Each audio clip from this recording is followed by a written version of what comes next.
سلام، فرمانرز بهرامی هستم. به کانال من خوش اومدین. امیدوارم ویدیوهای قبلی رو دیده باشین، به اون سطح کامل آمادگی رسیده باشین که مطالب جدید امروز ما خدمت شما باشیم.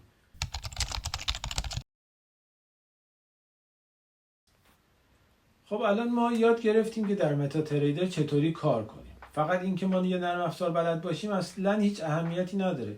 ما باید متوجه بشیم که در اون نرم افزار و اون شکل چارت هایی که الان هست چطور میتوانیم تحلیل کنیم، چطور میتونیم پیش بینی آینده کنیم. اگر آینده رو نتونیم پیش بینی کنیم همش ضرر میشه، هیچ فایده ای هم نداره برای ما. عملا انگار نه انگار که این کار رو ما یاد گرفتیم. پس بهترین قسمت این ماجرا و بهترین قسمت این آموزش قسمت تحلیل کردن مارکت. این تحلیل دو نوعه. یکیش اینه که بر اساس رفتار و حرکات قیمت در چارت ما تشخیص بدیم که از اینجا میخواد به بالا بره و یا میخواد به پایین بیاد، چه شکل شمایلی برای ما میسازه و بر اساس گذشته مارکت میتونیم تشخیص بدیم که آیندهش چه اتفاقی میفته. دوم بر اساس وقایع اقتصادی روز دنیاست که بهش میگن تحلیل فاندامنتال. تحلیل فاندامنتال بر اساس اخبار اقتصادی، بر اساس رفتار رؤسای جمهور، بر اساس رفتار کشورها، بر اساس رفتار بانک مرکزی کشورها، اینا میشه تحلیل فاندامنتال. بعد از اینکه فهمیدیم که در دنیا چه اتفاقی داره میفته، باید بتوانیم رفتار مردم و رفتار سیاستمدارا رو تحلیل کنیم. رفتار مردم اثرش کاملا روی چارت منعکس میشه. رفتار سیاستمدارا رو ما نمیدونیم دارن چی کار میکنن. این باعث میشه که تو بفهمی الان باید چه تصمیمی بگیری. اگه تصمیم درست نگیری سرمایه‌تو باختی. باید به این نتیجه برسی که الان بهترین کاری که من میخوام انجام بدم اینه که یک پوزیشن بای بگیرم، از این نقطه قراره به این نقطه برسم. همین، تمام شد. کاری نداریم مارکت قبلش کجا رفته بوده، بعدش کجا خواهد رفت، اینها اصلا با ما مربوط نیست. اون قسمتی از مارکت را که میشود پیش بینی کرد پیش بینی میکنیم و نتیجهشو میگیریم، بعدش وای میستیم دوباره تماشا میکنیم تا به اون نقطه مد نظر ما برسیم. حالا از باب تحلیل فاندامنتال تا حدودی من توضیح براتون بدم که اصلا اینها چی هستن، از کجا میان، نقاط مهمش کدومان، رو کدوماش بیشتر فوکوس بکنیم و بعدش در مورد تکنیکال مفصلا چند تا ویدیو باید خدمت شما ارائه کنم. تحلیل فاندامنتال همونطور که از اسمش پیداست از روی جریانات اقتصادی و سیاسیه. اینها هر کدومشون در تقویم اقتصادی هفته و در تقویم اقتصادی سالیانه روز و ساعتشون یه سری اخبارشون مشخصه. به نظر من این تحلیل از چه جهت برامون مهمه؟ از این جهت که ما مثلا نشستیم تحلیل تکنیکال کردیم، نقاط خوب پیدا کردیم، مارکت شروع میکنه به یک حالت بیوالیومی میرسه. وقتی به حالت بیوالیومی میرسه در یک نقطه کوچیک، در یک بازه خیلی کوتاهی شروع میکنه به رنج زدن. این قبل اخبار مهم اقتصادی این اتفاق میفته.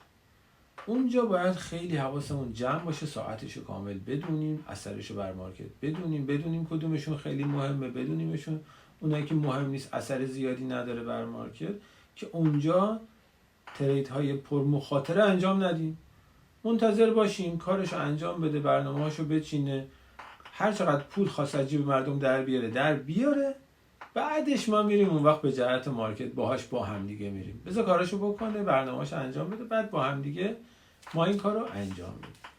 این پس شد مهمترین قسمتی که من میخوام در آموزش هم به شما ارائه کنم.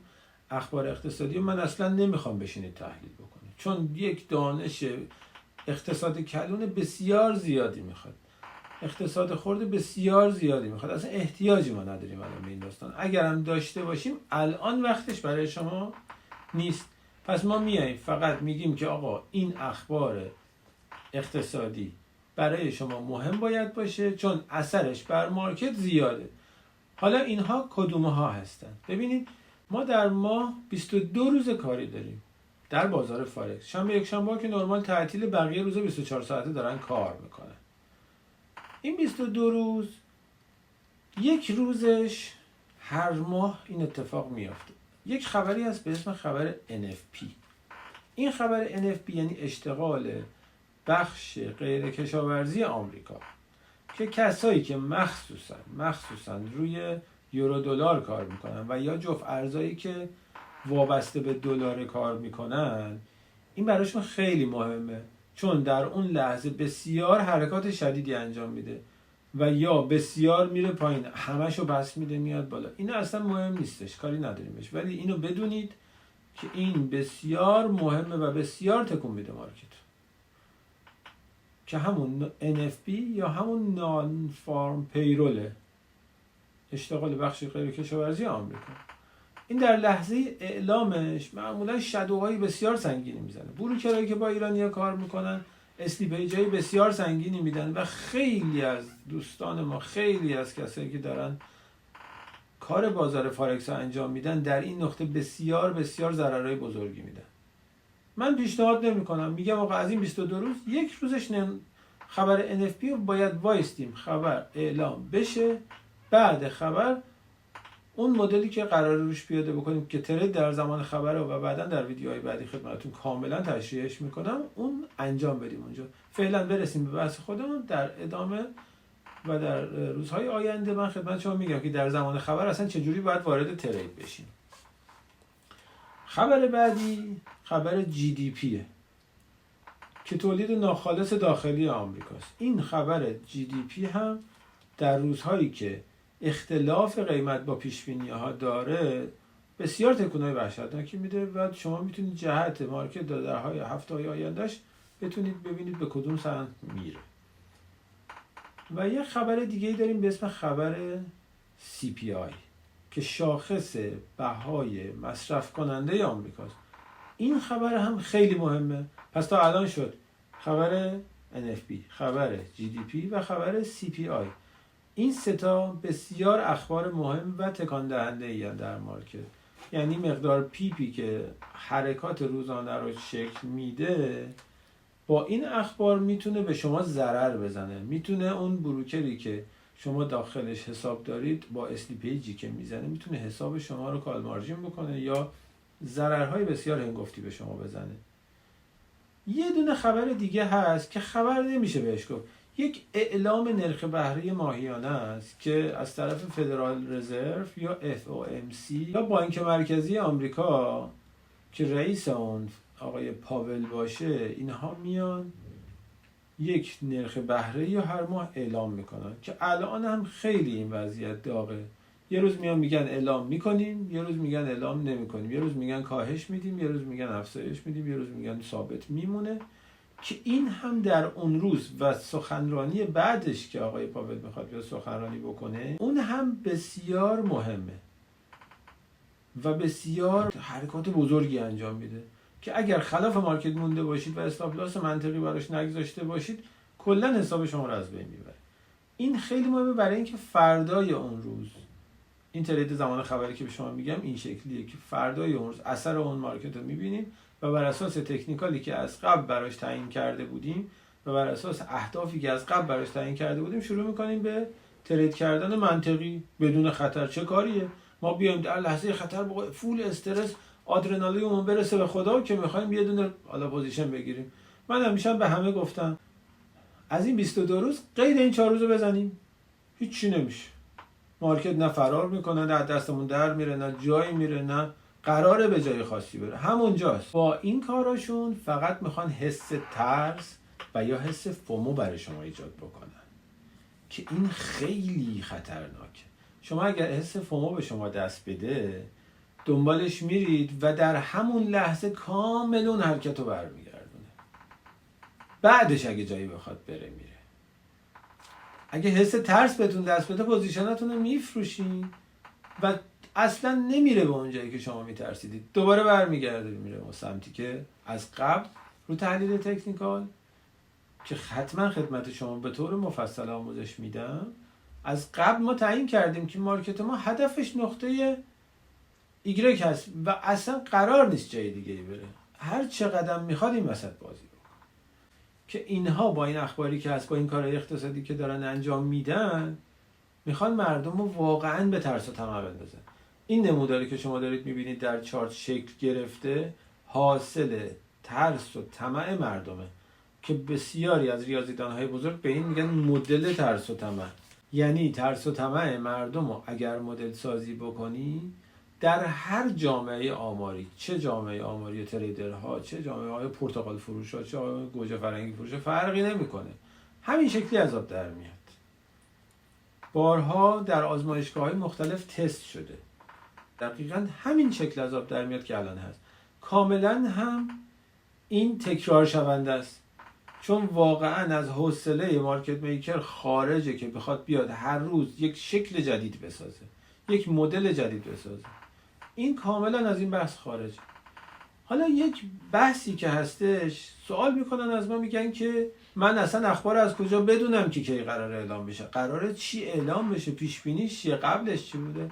یه سری سایت ها در دنیا هستن که اینها رو معرفی میکنن، میگن در تاریخ فلان در ساعت فلان قرار خبر NFB اعلام بشه، در تاریخ فلان در ساعت فلان قرار آقای پاول بیاد، پیش بینی هم میکنیم که نرخ بهره رو مثلا کوچیک بکنه، در تاریخ فلان آقای مثلا رئیس فدرال رزرو میاد و سخنرانی میکنه. این سایت اسمش سایت فارکس فکتوری هست.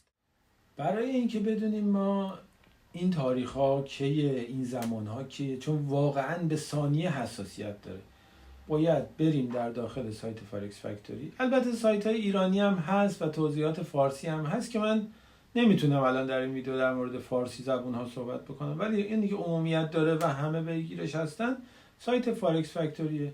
اگر بخواید ایرانی ها رو پیدا کنید میتونید کلمه تقویم اقتصادی فارکس رو سرچ بکنید و هر کدوم از سایت های فارسی که اومدن قابلیت اعتماد دارن، بر اساس فارکس فکتوری مقایسه بفرمایید اولش، بعد اگر اوکی بود دیگه از اون استفاده کنید. ولی الان من میتونم فارکس فکتوری به شما نشون بدم که چه شکلیه و خیلی گزارش‌های خوب دیگه ای هم داره که میتونیم داخلش ببینیم چه اتفاقایی داره میفته. از ماهای گذشته هم به شما خبر میده، ماهای آینده هم میگه، ولی سایت ایرانی محدودن و خیلی توی همون هفته رو نشون میدن. دوستان گلم، اومدیم در سایت فارکس فکتوری، همینطور که مشاهده میفرمایید forexfactory.com.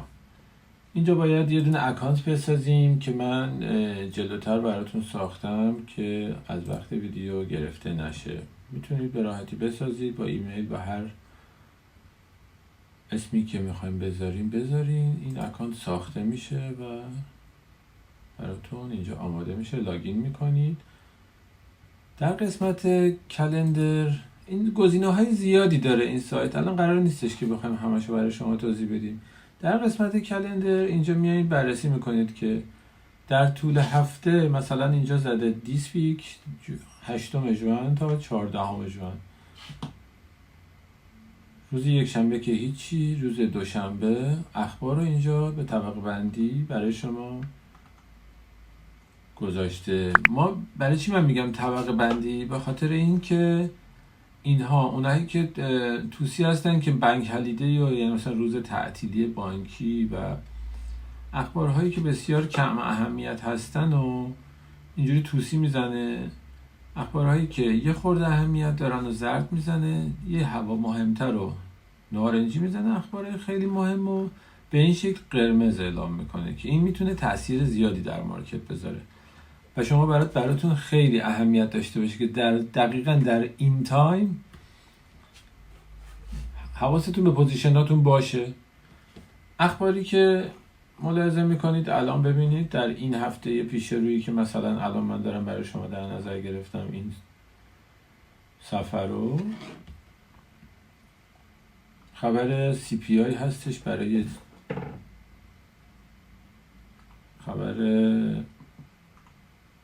برای پوند هست، این اخبار نارنجی هست، یاد اهمیتی نداره. حالا خبرهایی که میگم مهمه یا مهم نیست، خبرهایی که میتونه مقدار پیپ زیادی مارکت رو جابجا بکنه. یعنی چی؟ یعنی اینکه از ابتدای حرکت تا انتهای حرکت و برگشتاش و بالا پایین رفتن‌ها شما یه بازه حرکتی برای شما ایجاد کنه. بعضی موقع‌ها بعضی اخبار یک نفس میره، مثلا خبرهای مثل NFB یا خبرهای مثل نرخ بهره یک نفس میره، یه دفعه 100 پیپ یه نفس میره به یک جهت. ولی اخباری مثل CPI مثل GDP 50 تا بالا میره، 30 تا میاد پایین، 40 تا میره بالا، این شکلیه.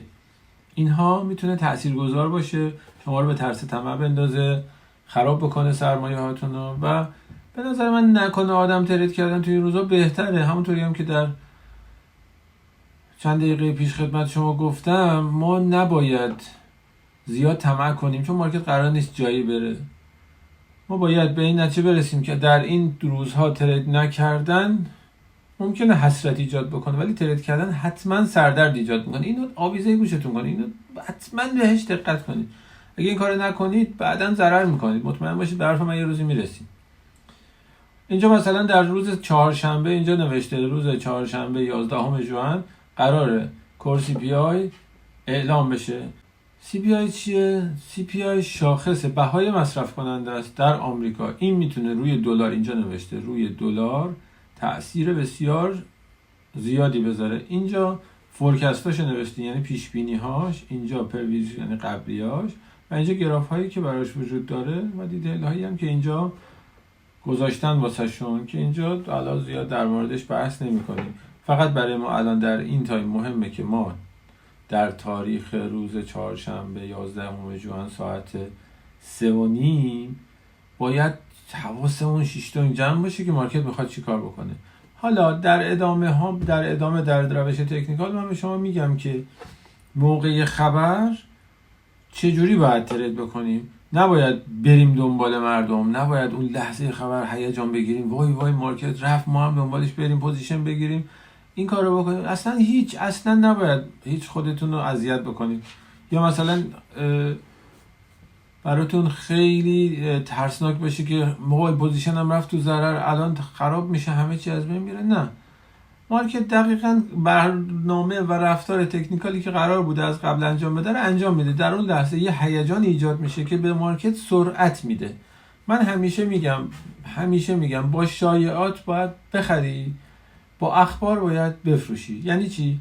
یعنی قبل از خبرها یه سری شایعاتی مطرح میکنن که اون موقع وقت پوزیشن گرفتن‌های به نفع اون خبره، ولی در زمان خبر چون بسیار بسیار مردم ورود میکنن و هجوم میارن به مارکت، اون موقع وقتشه که مؤسسات پوزیشناشون میفروشن به مردم و فرار میکنن. اونجاست که مارکت یک جامپ وحشتناک میزنه، کلشو پس میده، بعضی موقع تا 2 برابر 3 برابرش هم پس میده. محاسبات و اندازه‌گیریاشو کاملا آموزش خواهیم دید. این کلیت مثلا اینجا در روز پنجشنبه 12 ژوئن جی دی پی است برای پوند. جی بی پی یعنی چی؟ یعنی گریت بریتین پوند، یعنی پوند انگلیس. یا عرض به حضورتون اینجا خبر پی پی آی هستش که به صورت قرمز، این هم مهمه دیگه. خبری در این هفته نیستش تا شاخص تمایلات مصرف کننده که معمولا دانشگاه میشیگان اینا رو اعلام میکنه. اینم خیلی مهمه. در این روزها تریدای خیلی قشنگی ما میکنیم. وقتی تمایلات مصرف کننده میشیگان میاد، یک رفتار خاصی مارکت نشون میده که به وقتش کاملا براتون میگم. این فوق العاده جالبه. الان نمیشه، باید روی چارت براتون کامل توضیحشو بدم. این میشه کلیت بهره برداری کردن از سایت فارکس فکتوری به صورت از روی تب کلندرش. امکانات بسیار زیادی این سایت داره. ترید هاش هست، عرض به حضور شما خبرها و تحلیل های خبریش هست، عرض به حضورتون فروم های مختلف هست، بروکرهای مختلف رو معرفی کرده، مارکت های مختلف رو بررسی کرده، تبلیغ های مختلفی در این سایت میاد. حتی بعضی ها میان داخلش استیتمنت هاشون رو میذارن، مردم رو خودشون رو به مردم نمایش میدن که ما هم از این داستان ها داریم. اینجا تو فروم های مختلف بحث های زیادی تبادل نظر میکنن مردم با هم دیگه. اینجا مثلا نوشته دقیقاً جورنال های تریدینگ ها، مثلا راکی تاک، کامرشال کانتنت و حالا یه بحثی هم من خدمتتون بگم. این سایت کاملا انگلیسی هستش.